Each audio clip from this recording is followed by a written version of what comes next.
Hello my dear students, today we are going to do chapter 2 shapes and angles, class 5 mathematics chapter 2. So this is worksheet 1 for this one. Observe the following shapes, take right on the open shapes and cross on the closed shapes. Open shapes किसको कहते हैं बेटा? देखिए जैसे ये है open shape जो कहीं से भी जुड़ी हुई नहीं है. This is closed, this is closed, this is closed, this is not closed, this is closed, this is closed, this is also closed, this is closed, this is closed, this you can say closed, rest are unclosed, not closed. Measure the angles using the protractor यानी कि D. तो protractor सबसे पहले आपको मैं दिखाऊंगी कैसे हम उसको यूज़ करते हैं प्रोट्रैक्टर को. This is one of a simple thing D और प्रोट्रैक्टर. आप देखिए क्या कहेंगे कि यहाँ पर ये सेंटर में आपको दिख रहा है 90 डिग्री का स्ट्रेट एंगल है. यहाँ से आप ऊपर वाले साइड से चलेंगे तो 0, 10, 20 करके यहाँ 180 तक आते हैं हम, यानी 180 का एंगल होगा तो स्ट्रेट लाइन बनेगी. अंदर में भी देखेंगे 0, 10, 20 उल्टा दे रखा है दिस साइड से और यहाँ पर आके 120 में मतलब स्ट्रेट लाइन बनती है. 90 डिग्री में लाइन ऐसी और ऐसी रहती है बिल्कुल स्ट्रेट. तो हमें इसे यूज़ कैसे करना है, कैसे हम एंगल को यूज़ करेंगे, कैसे हम ड्रॉ करेंगे, that you have to keep in your mind. अगर आपकी लाइन इस साइड है, मेरे हाथ को ध्यान से देखेंगे this side. If the line is this side, you will just count from here. And if the line is this side, you will count from here. तो मैं इसको करके दिखाती हूँ प्रैक्टिकली. ध्यान से देखेंगे आप, ये फर्स्ट एंगल है हमारा, देख लीजिए. तो हमारी लाइन यहाँ पर है, जिस साइड आपकी लाइन है वहीं से हमें काउंटिंग शुरू करना है. देखिए इस लाइन पर हमने स्ट्रेट रख दिया. अब हमारी दोनों लाइन के बीच का एंगल हमसे पूछा जा रहा है, मतलब हम यहाँ से काउंट करेंगे 10, 20, 30, 40, 50, 60, 70, 80, 90. So this is 90 degree. आप यहाँ पर लिख देंगे 90 डिग्री. 90 डिग्री 90 डिग्री को हम कहते हैं राइट एंगल.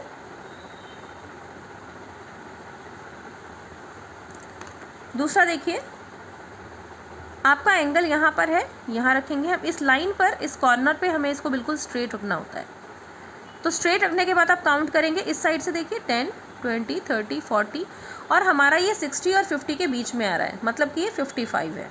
50 से ऊपर है, 60 के बिल्कुल सेंटर में है. So this is 55. तो आप यहाँ लिख देंगे 55 डिग्री. देन आप इसको काउंट करेंगे यहाँ. देखिए इस लाइन पर आपको सीधा रखना है, बस ये बहुत इंपॉर्टेंट है. लाइन अगर सीधी नहीं है तो आपका एंगल बिल्कुल गलत आएगा. तो यहाँ से शुरू करेंगे. देखिए 10, 20, 30, 40, 60, 70, 80, 90, 100, 10 and 120. So this is angle of 120 degree. यहाँ देखेंगे हम फिर से रख के स्ट्रेट.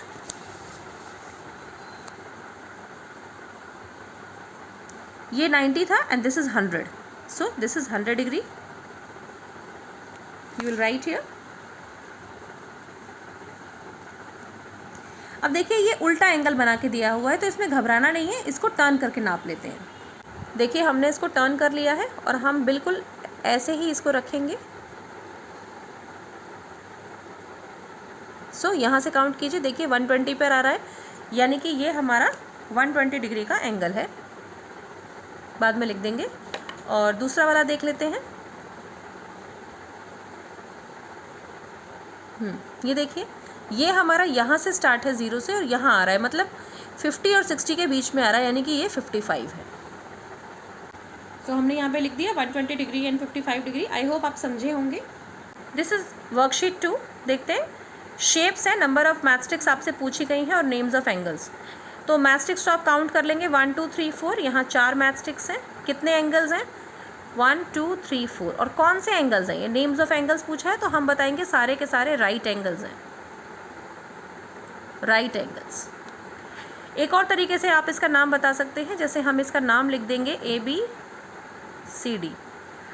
अब आपको इन चारों एंगल्स का नाम बताना है. तो ए का नाम क्या होगा? Angle DAB. बी का नाम क्या होगा? Angle ABC. सी का नाम क्या होगा? Angle BCD. और डी का नाम होगा CDA, एंगल ABCDA। ये जो निशान मैंने बनाया है इसे एंगल कहते हैं। आप चाहे तो angle A, angle B, angle C और एंगल D भी लिख सकते हैं। ये थोड़ा ज़्यादा स्पेसिफाई हो गया, आप ऐसे भी लिख सकते हैं। यहाँ देखेंगे आप 3 मैचस्टिक्स हैं, 3 लिख देंगे। नेम्स ऑफ एंगल, पहले इनका नाम दे देंगे ABC, फिर लिख देंगे angle A, angle B, angle C। इसमें आप देख लेंगे कितनी मैचस्टिक्स यूज हुई हैं, 1 2 3 4 5 6 लिख देंगे। नेम्स फिर से वैसे ही लिख देंगे, पहले नेमिंग करना पड़ेगा आपको नाम देने से पहले, एंगल ABCD। देन आगे चलते हैं हम, हमारे पास यहाँ से स्टार्ट है तो यहीं से हम नाम देते हैं इसका। हमेशा साइक्लिक ऑर्डर में नाम दिया जाता है, कभी भी उल्टा नहीं चलते हैं, सीधा चलते हैं, किसी भी एक साइड से चलेंगे क्लॉकवाइज। तो 1 2 2 to 4 to 6 यानी 6 मैचस्टिक्स हैं।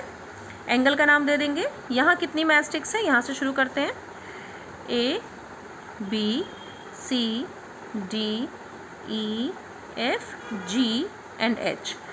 तो 1 2 3 4 5 6 7 8, तो 8 मैचस्टिक्स यूज हुई हैं। आप यहाँ एंगल्स के नाम लिख देंगे। अब आगे इसमें एक बहुत इंपॉर्टेंट चीज़ आती है कि आपको पहचानना है कि ये एक्यूट एंगल है या ऑब्ट्यूज एंगल है। तो एक्यूट का मतलब क्या होता है? एक्यूट का मतलब होता है लेस देन 90 को राइट एंगल कहते हैं, मैंने आपको बताया था अभी। 90 से जितने कम है, मतलब ये कम है यानी कि ये एक्यूट है, ये कम है यानी कि ये भी एक्यूट है, ये ज़्यादा है तो ये है ऑब्ट्यूज। ये ज़्यादा है, ये ज़्यादा है, ये ज़्यादा है, तो ये तीनों ऑब्ट्यूज एंगल, तीनों में आप ऑब्ट्यूज एंगल लिखेंगे। WS3 को हम देखते हैं। यहाँ पे आपको अलग अलग टाइमिंग्स बताए गए हैं और आपको फाइंड आउट करना है कि इसमें किस में राइट एंगल बन रहा है, किस में ऑब्ट्यूज बन रहा है, किस में स्ट्रेट एंगल बन रहा है। तो स्ट्रेट एंगल का मतलब होता है 180 डिग्री, जैसा कि मैंने आपको अभी D दिखाया था और D में बताया था कि जब ये लाइन बिल्कुल सीधी हो जाती है यानी तो 180 डिग्री का एंगल होता है, उसी को हम स्ट्रेट एंगल कहते हैं। एक्यूट, ऑब्ट्यूज और राइट आपको पता है। तो यहाँ देखिए बहुत छोटा एंगल है यानी कि ये एक्यूट है। यहाँ देखिए यहाँ पर ये एंगल काफ़ी बड़ा है, मतलब दोनों आर्म्स के बीच में जब डिस्टेंस ज़्यादा हो जाता है तो वो ऑब्ट्यूज एंगल बनाता है। यहाँ ठीक 90 डिग्री का एंगल है, यहाँ पे आपका राइट है। यहाँ पर भी बड़ा एंगल है तो ये ऑब्ट्यूज है। यहाँ आपका राइट है। यहाँ पर देखिए ये राइट से कम हो गया, यहाँ तक था तो राइट था, राइट से कम हो गया तो एक्यूट हो गया। यहाँ स्ट्रेट है, स्ट्रेट एंगल। तो स्ट्रेट एंगल कितने का होता है मैंने आपको अभी बताया था, 180 डिग्री का। ये छोटा है, so this is acute, this is also acute, this is also acute, this is right. अब ऐसे में आप कैसे पहचानेंगे? तो मैं आपको बता दूं, एक नंबर से दूसरे नंबर तक 30 डिग्री होता है, दूसरा नेक्स्ट हो गया 30, फिर हो गया 30, तो ये 90 हो गया। So this is right angle. ऐसा भी क्वेश्चन आता है, this is acute. I hope you understand. This is worksheet 4 और यहाँ पर आपको एक्यूट एंगल दिखाना है। तो एक्यूट एंगल का मतलब क्या है कि एक छोटी सुई मान लीजिए आपने 6 पे बना दी, दूसरी 5 पे बना दीजिए, एक आपने 8 पे बना दी, दूसरी 10 पे बना दीजिए, मतलब 90 से कम होना चाहिए। एक आपने 7 पे बना दिया, दूसरा आप 9 पे बना दीजिए। तो ये सब एक्यूट एंगल है और यहाँ पर आप टाइमिंग लिख देंगे। ऐसे ही आपको ऑब्ट्यूज बनाना है, मतलब दोनों आर्म्स के बीच में ज़्यादा डिस्टेंस होना चाहिए।